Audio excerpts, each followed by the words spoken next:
Hey there, my name's Sebastian, and this is Talk That Pod, a podcast where I have conversations with some of the most interesting podcasters in the world. My guest today is Chris Stewart, creator and host of the History of the China podcast, a show that has been running since 2013 and now boasts over 330 episodes that aim to examine the entire 5,000 years of Chinese civilization. Chris, welcome to the show. Hi there. Thanks for having me. Of course. Okay, so I'll jump right into it. Maybe tell me a bit about yourself, about your background, about the podcast, and sort of what the origin story of the show is. Yeah, sure. Well, I am from the U.S. I'm from Montana, and that's where I am once again. But for a long period of time, about 17 years, I was living in China as an educator over there. Of all the different kind of age groups and many different topics, so a lot of history as well. And over the course of that period of time, decided that podcasts seemed like a way to do something with a topic that I was interested in that could potentially, I didn't really know what I was getting into to begin with. I thought, how hard could it be? Sure. And 13 years later, still figuring that out. Right. Yeah. So you started the show, I'm guessing, sort of to partly learn the history of the country that you were living in. I guess you were living in Shanghai. I'm curious how your understanding of China shifted from when you first started the podcast to now, 330 episodes later. Well, a lot, suffice it to say. Yes, started it in Shanghai and continued it all through my stretch there. I'd already had some background in Chinese history. I did my undergrad in history generally, and then I did a capstone on kind of more modern Chinese history, the Nanjing Massacre in the Second World War. And I'd done some studies on Confucianism, and I'd taken Mandarin as my minor as a language. And then I'd gotten the opportunity to go over there and then stayed over there for longer than I thought it was going to be. It was supposed to just be a year. But it certainly was, listening to shows that I got into really early on, some of the great history shows, like at the time what Mike Duncan was doing, the history of Rome, and then revolutions, and it'd be just plain wrong of me to not mention like Dan Carlin and Hardcore History. I was listening to a lot of that, and I thought, I did actually do a look on Apple Music at the time, and I'm like, is there something like this that's for Chinese history? Right. Didn't find it, and it turns out there kind of was. There's Laszlo Montgomery's show, the Chinese History podcast. Okay. He also does it, but he does it in a different way. But I didn't know that at the time. So I thought, I don't see anything here. Again, how hard could it be? Foolish youth that I was. And so it's just been a process of taking that topic that I've already had a substantive background in and interest in, living where it seemed like, well, this seems to be the obvious place and point in my life where I would stop and do something like this. Not that I stopped, but and then kind of exploring that out to see where it went, and watching it kind of grow into what it's become. Yeah. So when you first started it, did you kind of envision it as kind of a multi-year affair? Did you sort of underestimate just how much, 5,000 years of history contains for just one country? Yeah. I can only really ever say that it's a half joke, because I kind of half believed it at the time. I thought, I bet I can do this. I bet I can knock this out in like a couple, like dozen episodes, and I'll just have gotten some. I've done this as a hobby, and then it will just be in my rearview mirror, and it will just be whatever. Yeah. And nope. Turns out that the more you get into something like this, the deeper that rabbit hole tends to become. Sure. Yeah. Especially in the format that I tend to do it, which is kind of chronologically going forward in time, the closer we get to modernity, the more extensive the sources survive to become. And so it's just ever deeper. Yeah. And that's a double-edged sword, but Yeah. it's part of the fun of it. So as you said, you were living there at the time when you first started it. I'm curious how that shaped the podcast too. You know, being physically there, being immersed in the current culture. Did that have an impact on the podcast? I mean, yes, it did. Not directly, like I would say, like, oh, because I was in China, that gave me some wonderfully better perspective on things necessarily. In some ways, it did. It certainly made me, from the outset, very much have to be a problem solver in my own right, just even from the technical background, which I'm sure you're familiar with. Just like podcasting as a medium has gotten better now. Like this platform that we're on, Riverside, is kind of like you just click play and it goes, and it's wonderful. Yeah, it makes things easier for sure. Absolutely. But back, in 2013 and the like, it was held together with baling wire and duct tape. It was, I had to find out what an RSS feed was and like how I could hook into that. Mm-hmm. And this is at the same kind of general time where China itself, the PRC, never really an open information country to begin with, was actively going into what's now its current phase of like real informational suppression, really locking down the internet after the 2008 Olympics. And so just watching all these websites, even down to things like Google search and Wikipedia, being progressively locked down. And how do I continue trying to do what I'm doing, which is going to be incredibly dependent on digital access in a lot of different ways. Yeah. Continue to do that. VPNs are mostly the answer. But it certainly got me to think very early on of like, oh, I need to have kind of a system in place for backups and be at least aware of what it is I'm saying and what that might do. Sure. Yeah, I didn't even think about that aspect of it. That's very interesting. Now, you mentioned earlier sources and how they become more plentiful as we get closer to modernity. I've had the luck of interviewing other history podcasters so far as well, and I've asked them about their research process and how they deal with their sources. And I'm curious how you sort of deal with the fact that when you go back, to ancient times, to sort of the beginning, a lot of the events that are described are often written about centuries later, right? And so yes.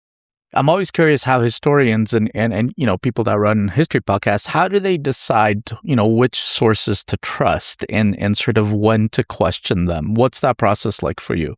Yeah, I think it's certainly become one of the questions that I play with the most, or I think about and kind of process with the most, the historiography of the history of China. I've tried to actually make a part of the show in some senses. I kind of, at some points, tried to bring the listener in and be like, well, our sources don't really actually tell us about this, so we don't know. We have several different versions of what happened here, and so it's kind of up in the air of like, did the emperor run away and, fade into the background as sort of this legendary figure, or did he die in a fire that his uncle set? We just don't know. And that's kind of, it's nice to have become comfortable enough with the ambiguity that's present in the sources to be able to say, you know what, I don't know either, but here's some good possible stories that we can tell, some other things that we can draw. And as long as I'm forthright with the listener and we're kind of in that journey together, it's okay to not know everything. Sure. Because it's just an honest sort of accounting of the sources. In terms of what sources I use and how to trust them, it's always a negotiation, I think. Whenever I can, and I've gotten better about it, I try to get the most, up to date and modern and most well received publications and scholarships that I can get my hands on. Yeah. And so there's that kind of scholarly consensus about, well, this is a good book on this topic. This is a good book on that topic. Hmm. Going back into the primary sources when I can, as I can, you run into a big translational issue. Sure. Just straight, from English to Mandarin, which has become a lot more manageable with the internet, with translation services and what have you. But even, as languages go back in time, they change so radically that even if you read Mandarin natively, if you go back and you read Sima Qian or the Confucius analects rather directly, it comes across as nonsense because it's in this high poetic language. Interesting. It's like the Spring and Autumn Annals, which is one of the sources for the Warring States period. When you read it in Chinese, you actually have to have like a second book of bylines and like notes on it that other scholars across history have also taken in Chinese of like, oh, this is what he's actually trying to say here. This is what this. He's making a reference to this ancient poem that was lost 500 years ago. So it's a process of negotiation and translation. And I think it also goes back to with the ancient sources, especially at some point you kind of have to accept the fact that you're dealing with kind of a Herodotus. Yeah, I think of Sima Qian as like a lot of like the Chinese Herodotus, which is everything that he said true and accurate in like a historical sense? No, probably not. Can we knock a zero off of a lot of the numbers that he gives for like army formations? Probably. Sure. I've gone into like, how some of the numbers that are given just make no sense for what could be fielded, physically on a battlefield of that size at that time. Right. But it's sort of like, yeah, but it makes a good story and the numbers for effect. So you kind of just have to roll with it. Yeah. Because otherwise, in many cases, you've got virtually nothing at all to go with. Yeah, that's all fascinating. It seems to me that Chinese people, the Chinese population, are very proud of the fact that they belong to this, 5,000-year-long sort of continuous civilization and culture. You even see it in some of the discourse when the Chinese make fun of Donald Trump with, not so subtle jabs at the fact that the U.S. is, only now turning 250 years old. Am I making a correct observation in terms of that pride, or is that incorrect? No, you're correct that it's absolutely there and it's real and it's heartfelt. It's also, I would say, it's more complicated and it's more nuanced and it's often presented externally as a nation state, as a government. The Chinese government has a vested interest in kind of portraying itself as this monolithic unibody. Sure. When there's an especial like political insult or what have you, they'll often say something like, the feelings of 1.4 billion Chinese people have been hurt. Just all lumping together as just this one body that moves and thinks together. Never has been the case, never will be. It's a 1.4 billion people with 1.4 billion different opinions. People feel differently about different parts of Chinese history. People relate to other parts more than others. The people in the North are much more likely to kind of have a more friendly memory of potentially, the old Qing dynasty than the Southerners were, who have a much, more hostile memory to that. There's a lot of North breakdown difference, but it's kind of like, nobody punches my brother except for me. When talking to outsiders, most Chinese people are definitely going to default to, yes, very proud of it all, continuous civilization, no notes, right. That's the story. I think you do a really fantastic job of sort of blending the kind of serious, rigorous history telling, but with a very sort of human, sometimes kind of dryly humorous storytelling style. Especially in some of your kind of one-offs, like your strange tales. How do you manage that line sort of between, academic respect and kind of pure storytelling entertainment, so to make sure that the podcast is not putting people to sleep, right? Well, first off, there is a contingent of listeners that I know and I respect and I'm proud of who use me as a sleep aid. Fair enough. And a few barbacks who've used me to put on for themselves as they do closing time at the bar to get the drunks out. All right. I respect that. What it has been to me, and I think I approach this kind of topic as somebody who enjoys history, just myself. Sure. I find it interesting. I'm also an educator. I not only got my degree, my undergrad in history, but then I got my master's in education. So I come at this with sort of this psychological aspect of like, well, how do I get this to the people who I want to get it to in a way that they're going to be capable of digesting it. I've always tried to treat my listener as I would want to be treated as a listener of a podcast where it's like, I sought this show out. I'm trying it. I want to find out about this topic, but I don't necessarily know a lot about it because I know most people in my life. I mean, not when I was in China, but in my life here now, amongst my family and friends here in the West, they know what they learned about China from middle school history that was about 2.5 paragraphs long and once a year, maybe. Right.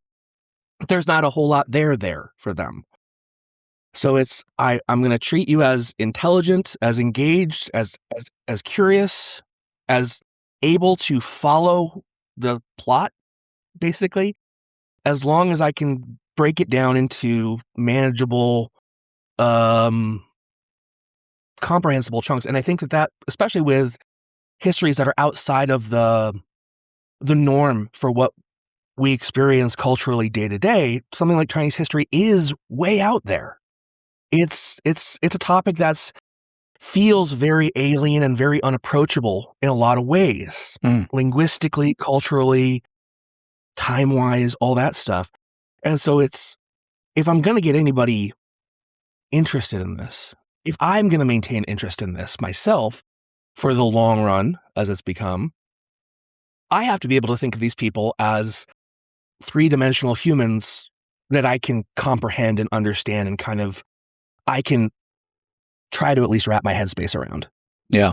Where it becomes fun is if I can get enough information, I can put it together enough where I can kind of, I'm not going to ever say that I can like get in their minds or anything, but I can at least try to put myself in a situation of like, well, if I was living in that kind of a time and that kind of a place under this kind of operational parameters about what to think and how to think and what the world was, and I was faced in a situation like this, and I reacted in this way, what would be my rational basis for that? It's not just a character in a story. He's doing something for a reason, or there's a force or a pressure on him, and it's explainable.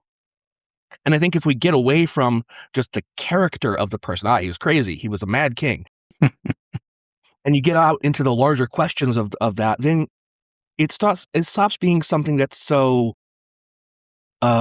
unapproachable and on a pedestal and kind of mythological, and it starts being more human and more grounded. That also means that you can kind of make it more human and make it more grounded and say, oh, that was a dumb thing that he did. Or especially you said the Stranger Tales. One of my favorite one-off kind of, I do it a yearly kind of a thing. And I just wanted to start learning more about Chinese ghost stories and ghoulie stories. I wanted to the supernatural thing because it was Halloween. I'm like, there's nothing that goes on for Halloween in China. It's not a holiday there. Right. Sort of is in like big cities, but only for little kids. But what does that look like? Where did those ghost stories come from? And you go into where I get most of them from, which is this guy called Pu Songling. He just compiles a bunch of old folk stories, and he just calls them weird tales or strange tales, which is where it comes from.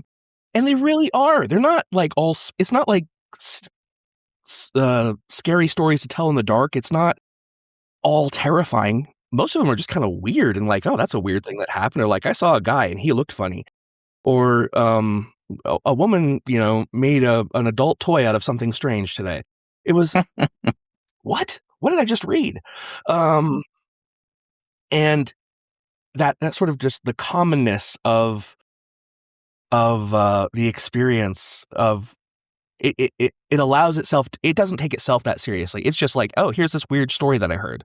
And so when you can read it like that and you get that implication, then it starts to just be like, oh, this is just a guy telling a story to his friends over a bar or over a drink at a bar. And like how weird that was the other day. And that makes it super easy to kind of just tell us like, well, let me just tell you about this thing one time. So yeah, that's. Yeah. Now, given your experience living in China, given your knowledge of Chinese history, I imagine you're a fairly keen observer of sort of modern geopolitics in how China is involved. I'm curious, are there any episodes or a series of episodes from your podcast that, if you could require sort of, every Western policymaker to listen to kind of help and inform them about, this is what China's really all about? Oh, well, whenever I hear somebody say something like that, this is what it's all really about. It's sort of like, oh, wait, hold on. I'm gonna really take what this person has to say with a grain of salt, because what I've determined for myself that it's all about is it's not all about anything. It's a vastly complicated civilization that is just it's hard to get a whole grasp of, and especially in the span of like a Twitter post. Not going to happen. Sure. I think in terms of my recommendations for like, here's what you should definitely listen to, I'm always going to be more inclined toward my more recent stuff because it's certainly just more in my head. The project that I'm working on now, the series that I'm working on now, is on the Taiping Rebellion, which I've been looking forward to for a long time. And just prior to that, the first Opium War. So that's in the middle 1800s. Starts in the 1840s, and now we're into the 1850s. I would say I could say pretty confidently that if you want to get a good understanding of how modern China today, sort of where the roots of that came from, and both the way that it feels positively and proudly about itself today, and very protective of that mythical 5,000 years of culture and civilization, and but also the thin-skinnedness, the ability to take a quick insult, the amount of grievance and chip on the shoulder that is still there and has been there and will continue to be there for a long time to come. You can make a lot of hay out of starting with the Opium War and the Taiping Rebellion, because that's when the great and mighty and invincible, eternal Qing dynasty, which was the current iteration of the even more ancient imperial system, 2,000 years long, hit a speed bump so big that it could never recover. Okay. Which was Great Britain and the West coming in and saying, this is our play space now. Right. Yeah, good place to start for sure. Okay, I want to switch topics a little bit and talk about, your experience in promoting the show. You've been running it for a long time. You've been independent. Now, I think you're a part of the Airwave Media Network. I'm curious what changed for you sort of creatively and practically once you joined a network versus going it alone. Yeah. I am part of Airwave now. I've been with them for several years at this point. They're a good partner. They're not the first partnership I worked with. I worked with a collective that was called Agora, and that was going strong for a long time. That said, I am just as much of an independent creator within the context of Airwave that I was before them. It's a partnership that primarily I'm getting things like ad revenue from. They help me do programmatic ads at the beginning and end, and I slot one in the middle mostly now of the show. And they help me with try to pull people who might be, and it's kind of like they have a bunch of shows together that they can kind of go to different companies and be like, we've got this whole pool that you can, advertising together. It makes it more attractive. But in terms of what to say or how to say it, I was as clear as I could be, and they were totally on board with it from the get-go. Of they came to me, they said, we love your show. We'd like you to kind of join up. We think we could make you more money with the ad stuff than you're probably now. I'm like, well, it seems like a pretty decent thing to try. Yeah. And they said, but we don't want to have anything to do with how you do it. So you just keep doing what you're doing. So I've got the whole shebang still on my end, and I don't have to ask or answer to anybody on that front. There has been, so on that end, it's been a lot of maintenance of the same kind of solo work effort that it was from the outset. Right. That said, there's also there's little informal networks of history podcasters that I group together with and have been in and out of and a part of for a long time, and they're great people. Okay. There's a little speech group that does a yearly thing that Agora formed. It was Intelligent Speech. I just did it last year as well, which is just fun. It's nice to talk with other people that have similar passions like that. Yeah, that was actually going to be one of my questions about whether you collaborate with other history podcasters, but you answered it there. I don't know if you agree with this, but it feels to me like the history podcasting genre is quite crowded, perhaps now in a way that it wasn't back in 2013 when you started the show. I'm curious how you think about bringing in new listeners to the show now, because, you've got this big back catalog, but, to come in to, episode 310 or 320, that can be kind of a tough entry point, I think. So I'm curious how you think about that, about bringing in new listeners, people that I've never thought of, or heard about your podcast. It's an amazingly relevant, it's a continuously relevant question all the time, and it's exactly for what you say, which is, 330 episodes of something is it's a great thing to be able to say. It's it's something that I feel is really kind of cool. But it's also, I can definitely understand it being incredibly intimidating. Of I don't know if I'm ready to sign up for that.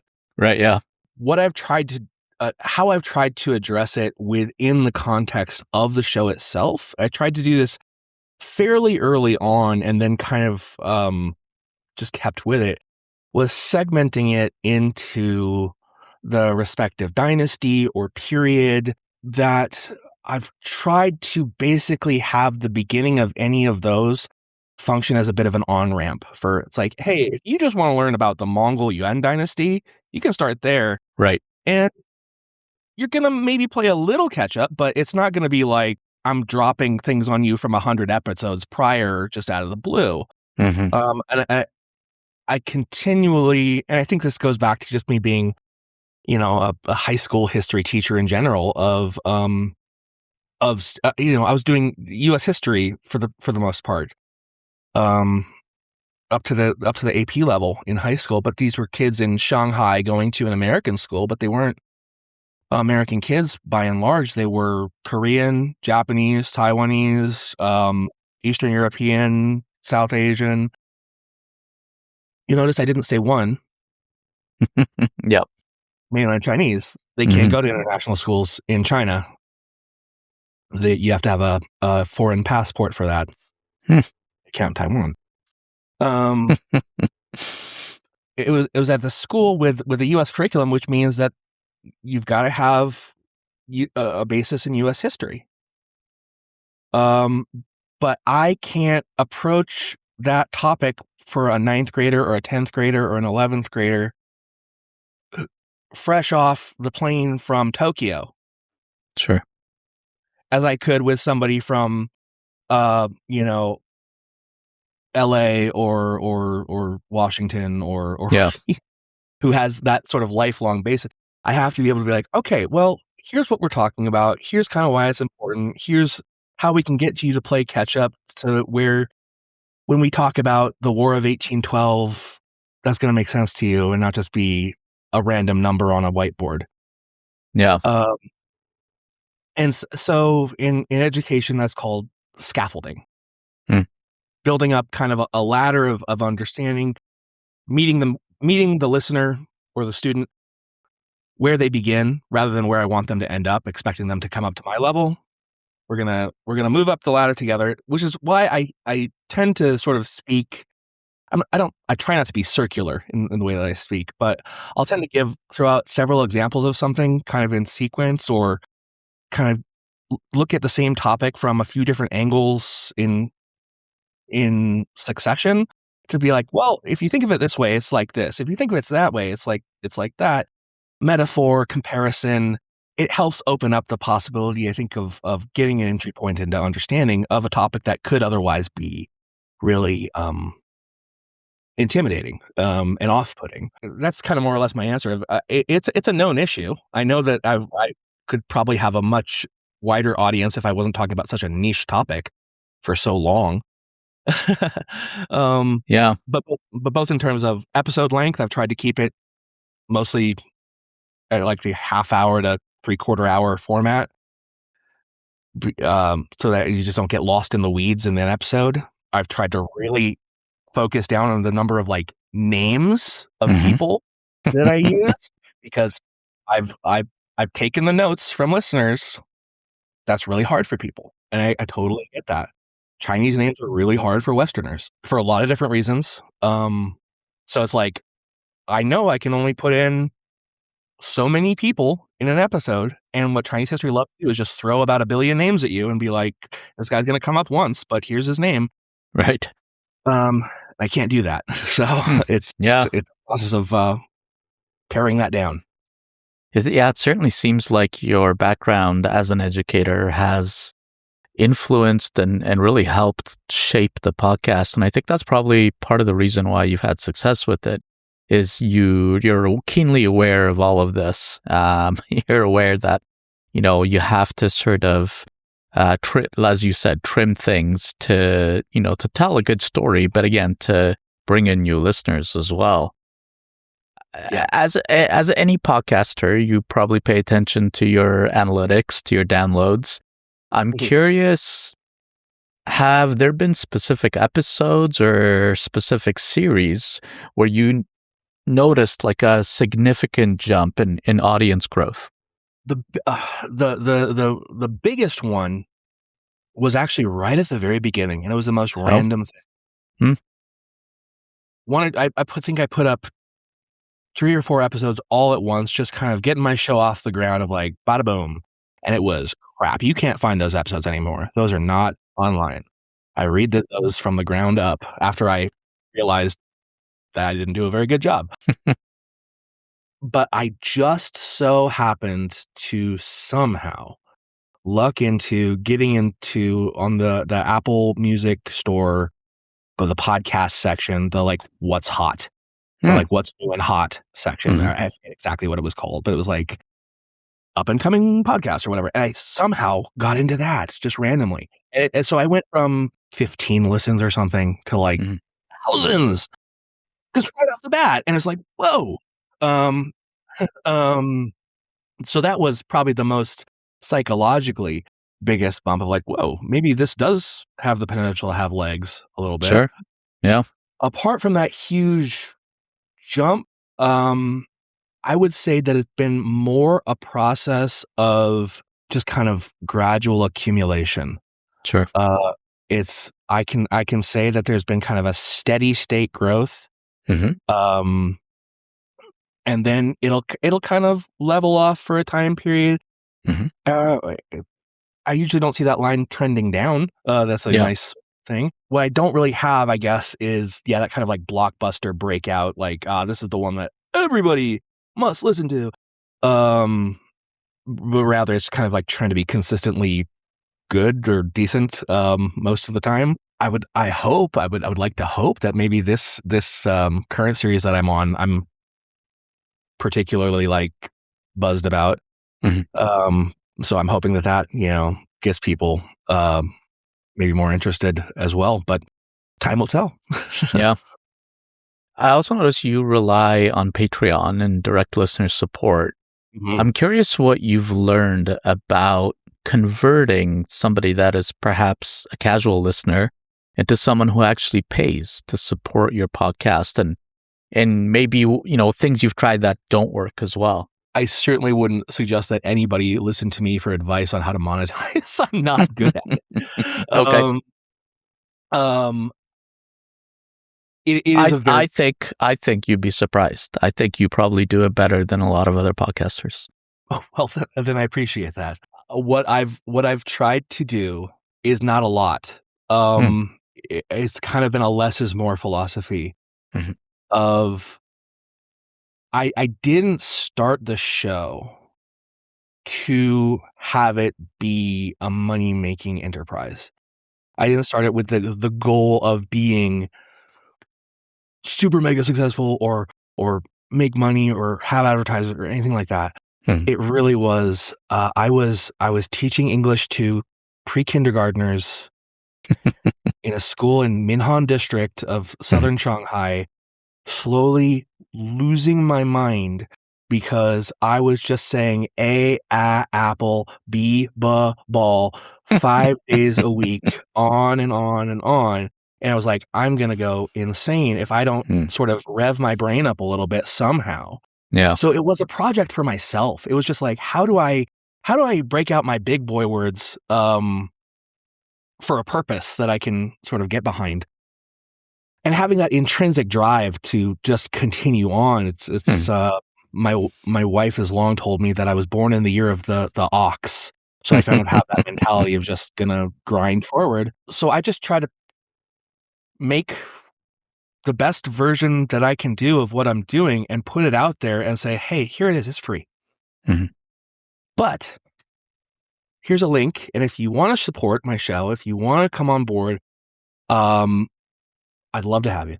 I try to make it as easy as possible. With Patreon, especially, what they did, they're being forced to move away from it now, I guess, over the next year or so. But I'm still on the plan, which has really kept me honest as a creator, which is anybody who is a patron of mine on that service, they pay per episode that I put out. So I don't have it as a monthly thing, where it's just sort of like I know I'll be, if I put out fewer episodes that month, I make less money. Right.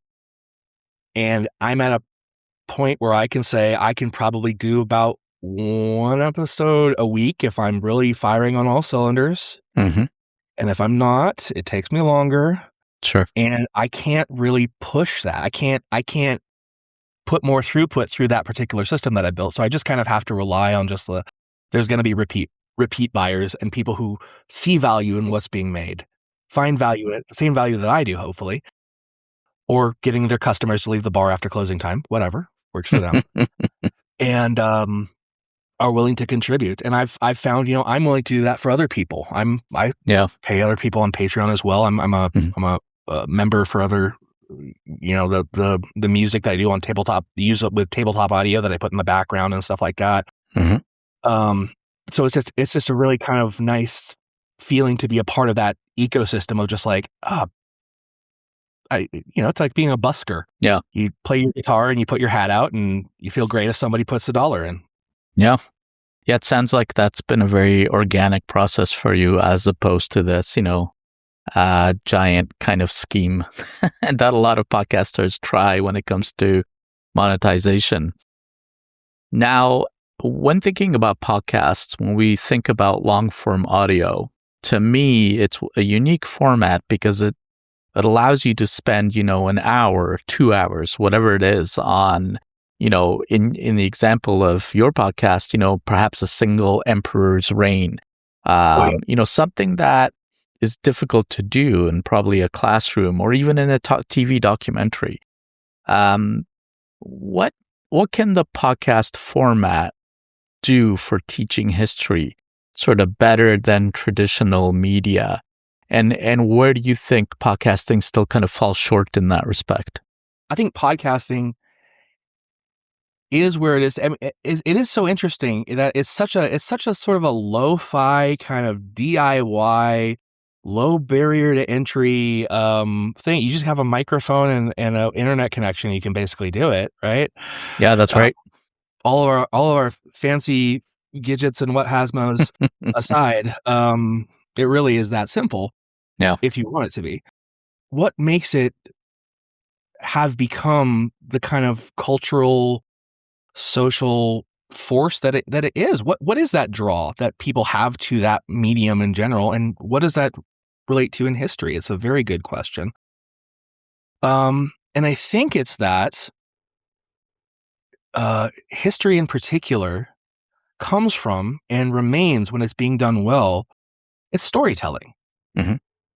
It is building meaning out of things that happened, and drawing lessons from it and learning something from it in a way that is guided and intentional. Heard it put, or maybe I put it myself at some point. Facts and data, that's like bricks. Mm. You need them. You got to have them. But you can't build a house out of bricks alone. You've got to have mortar to bind them together. That mortar is the narrative throughput. That's something that Chinese history has never shied away from. The way that they do this, they've done this all across time, is they kind of wait till the end of a dynastic cycle. They wait till the end of a dynasty. The next dynasty sweeps into power, clears away everybody else, and then they gather up kind of all the history documents, all the government documents, everything that they can get, and they put them all together, and they just say, okay, this is the history of Han, or Tang, or Song, and this is the official compendium volume, and this is the one. This is now the Book of Song. And so they're very comfortable with the idea of, like, we can take this information and we can suit it to our social political narrative as we see fit. Sure. So turnabout's fair play, China.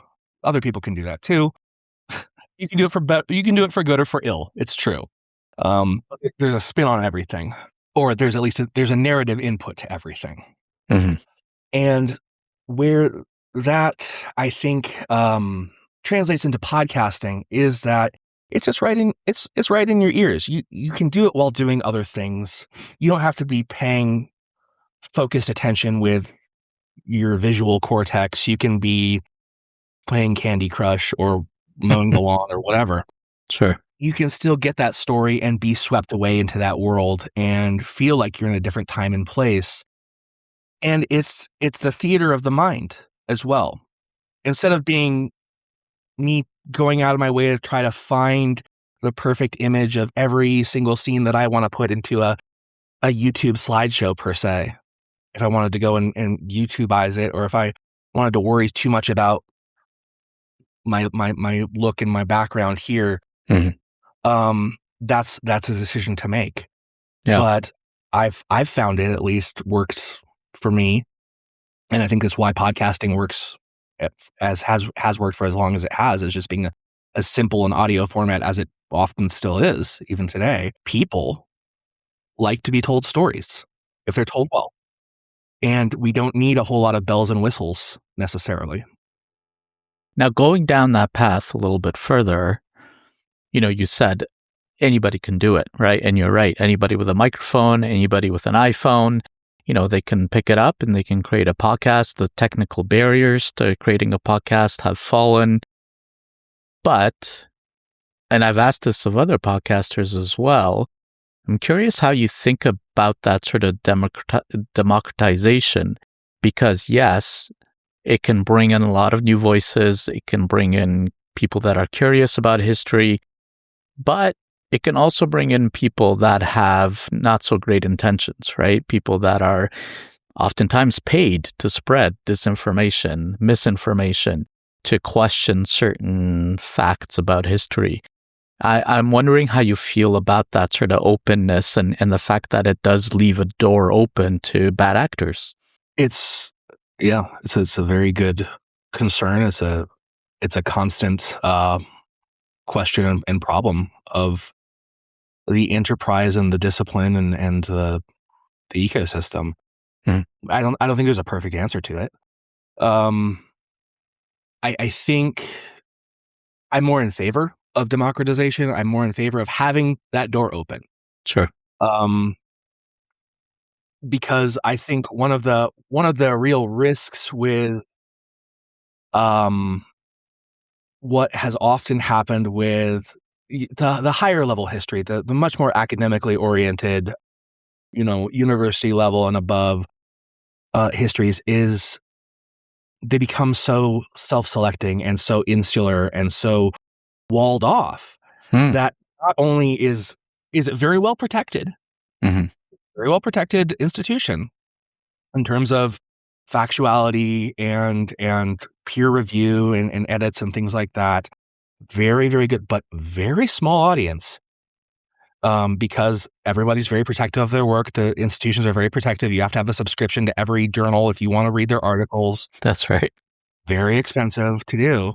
Right. And I mean, thank goodness for things like the Internet Archive. Yeah. The other library projects that are online, ctext.org for specifically ancient Chinese histories that are still in Chinese, it's one of the only places where you can find them digitized. Wikimedia, the primary sources that are on there. Hmm. It's amazing what you can find online. But again, that's a double-edged sword, because it's Yeah. amazing what you can find online.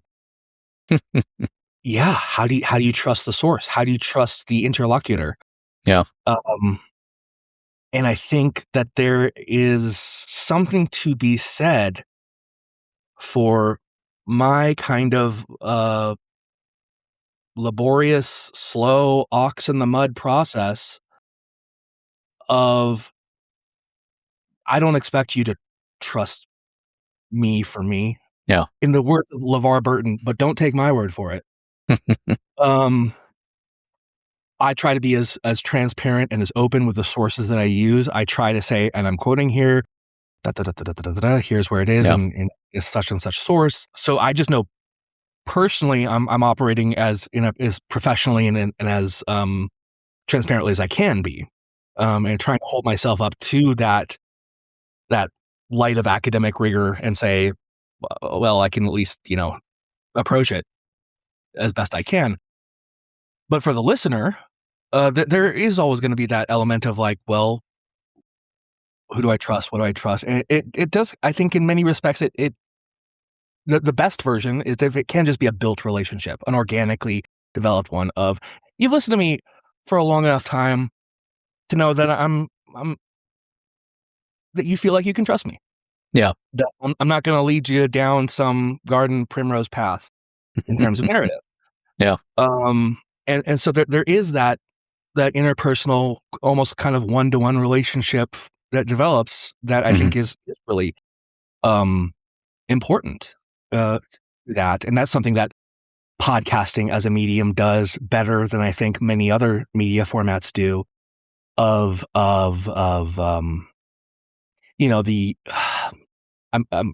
It's a particular form of relationship that podcasts have where it's kind of like one-sided, but it feels like a friendship relationship. You know what I'm talking For about? sure. Yeah, it's that parasocial relationship. Parasocial, that's it. Yes. Yeah. Where it feels like I'm talking directly to the listener, just like it feels like when a podcaster's talking to me. Yeah. And that creates a sense of intimacy, a sense of, and that can lead to boundary issues sometimes. But I think it's overall positive. In terms of misinformation spreaders, in terms of bad shows that are out there, I think they often pretty quickly show through. They often pretty quickly kind of reveal their cards as to what they are and how they operate. Especially, I'm almost kind of a little bit lucky with Chinese history because those tend to be state-backed Right. enterprises. Sure. Which are just kind of corny. It's playing all the wrong notes, and it sounds really canned. Right. Yeah. It's transparent. You can see right through it. Yeah. And in the negative sense of that. Hopefully, transparently with me, it's a positive way. Hopefully, with that, it's negative. It does take the ability to kind of be a critical thinker as a listener, not just be an empty vessel waiting to receive the knowledge from the ear pods. But being like, yeah, should I trust this? How do I know that I should trust this? Yeah. And what I try to do in the narrative is I try to kind of, it's why I said before, kind of like the historiography of the show is part of the show itself. I talk through the sources. I engage with them. I say, well, this is where we run out and we're kind of left to speculate here, but there's a few different possibilities.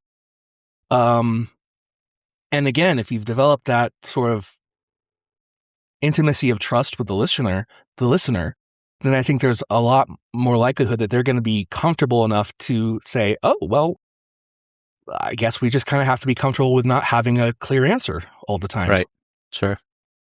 Yeah, I often wonder what would happen if, some of these platforms, like whether it's Apple or Spotify or, any of the other major podcast platforms, if they implemented, perhaps some sort of fact checker, or if they, as much as I, can't stand Elon Musk and what he's done to Twitter, and, as much as I don't like that, you have to admit that their community notes version seems to do a fairly okay job at sort of going, no, this tweet is bullshit, right? Or this is misleading or whatever. So I often wonder if a system like that could be sort of ported or implemented in respect to podcasts. But you're right. It's a very big, complicated topic. Yeah, I agree with the community notes, or it used to have a name before Elon. It was something more tweet related, but regardless, it's a one of the few good services left on that platform. Yeah. But it runs into the same problem as all kind of fact checking services. Of what is it? A lie runs 10 miles while the truth is still lacing up his boots. That's right. Yeah. Yeah, you can't, it's so asymmetrical, so hilariously asymmetrical that it is, this is why we are in the situation we are, because we have let that sort of rule the day, right? Okay, Chris, final 2 questions. First, what are 3 podcasts you'd recommend?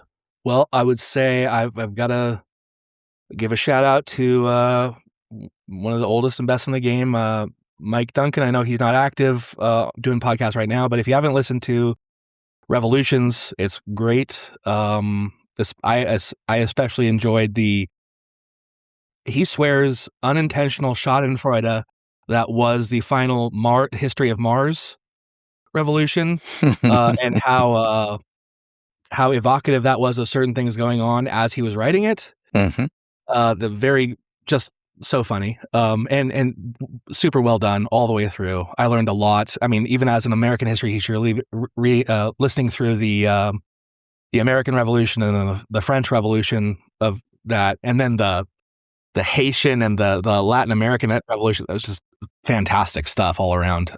Really opened my eyes to a lot of things. Other than that, big podcast I like that is not history, but it kind of links into my love of doing these strange tales. I like a couple of very good scary podcasts. One is Pseudopod, and the other is what is it? The No Sleep Podcast. Yes, yeah, yeah. Great suggestions. Okay, and where can people find you online? You can find me online at primarily I am on Blue Sky these days. thoc.creator.blue. You can still find my Twitter handle, but I don't really use it. I don't like using that service anymore. I also have my website, which I'm terrible about updating. I will get back to it, I promise. And that is thehistoryofchina.wordpress.com. And if you want to email me at any point, my show email is, what's it? I forgot my own email. Louise. I think it's thocpodcast@gmail.com. That would be it. Perfect. Okay, Chris, thanks so much for coming on the show. Absolutely. Well, thanks for having me on. Of course. All right. Thanks for listening to this episode of Talk That Pod. Make sure to follow us on all the social places. Just search for Talk That Pod. And if you're not subscribed yet, this podcast is also available on YouTube at Talk That Pod Show. Also, if you liked what you heard, tell your friends about it. And if you really liked it, give us a follow or subscribe on your favorite podcast app. And if you're a podcaster who wants to come on the show, go to talkthatpod.net and submit a request. Finding great podcasts is hard. That's why you should also check out Find That Pod. It's a podcast recommendation newsletter I write every week, bringing you 5 amazing new podcasts you should listen to. Subscribe today at findthatpod.com. Thanks for listening, and I'll catch you in the next one.